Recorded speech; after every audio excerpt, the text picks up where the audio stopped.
السلام عليكم ورحمة الله. أزف اللون.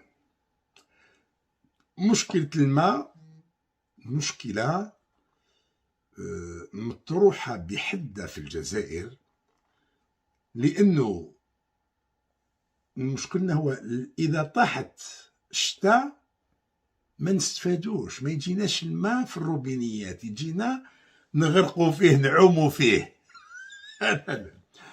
وإذا جات الصيف وما كاش الشتاء الروبينيات يديروا رتيلة، دير رتيلة على الروبيني، نسميها رتيلة ساكنة في الروبيني.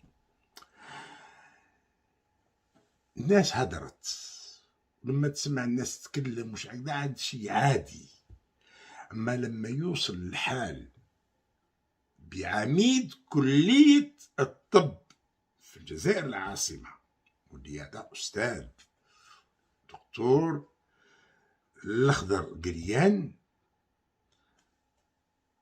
استغل فرصة اللقاء يعني كان شبكة عنكبوتية تاع ميكروفونات تاع تلفزيونات العار، قنوات العار، اللي عمرهم ما يناقشوا الموضوع هدايا في البلاطوات تاعهم. ما يلزمش تتكلم معنا عدم كفاءة العصابة في تسيير شؤون البلاد والعباد. الدكتور هذا عميد كلية الطب للجزائر العاصمة في اللقاح، يعني مسكين استغرب حتى انه عايش قعدت نتساءل نتكلم ما نتكلمش، نتكلم اسمعوا ها هو يتكلم. Nous sommes ici dans la faculté de médecine d'Alger où nous subissons depuis début juillet de très grandes difficultés d'alimentation en eau, ce qui fait que malheureusement nos étudiants qui sont aux alentours d'une dizaine de milliers au quotidien ont des difficultés à être accueillis correctement. Donc il y a le problème d'eau. Je vous assure qu'avant de vouloir m'exprimer là-dessus, je me suis longtemps et beaucoup posé la question, est-ce que c'est une opportunité pour le faire ou pas? Et finalement, j'ai décidé de sauter le pas, de me jeter à l'eau, encore une fois à l'eau, pour en parler, parce que la situation est grave et les actions à entreprendre sont urgentes.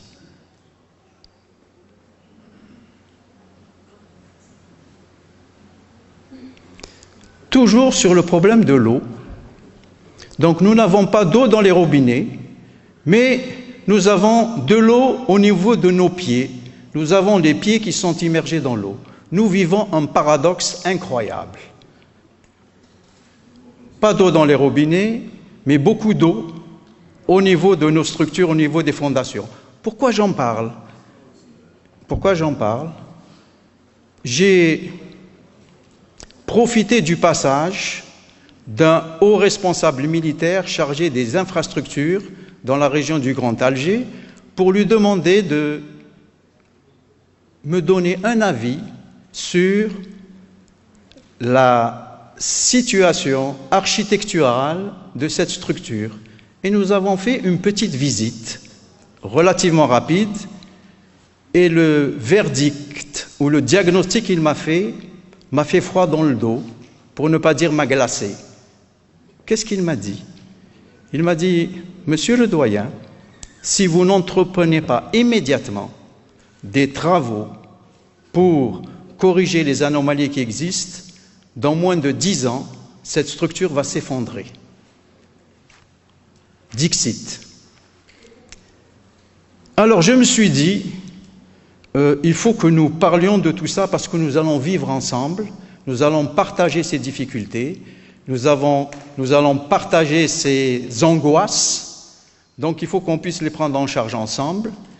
Et nous faisons appel aujourd'hui solennellement au pouvoir public pour nous aider à trouver des solutions à cette situation,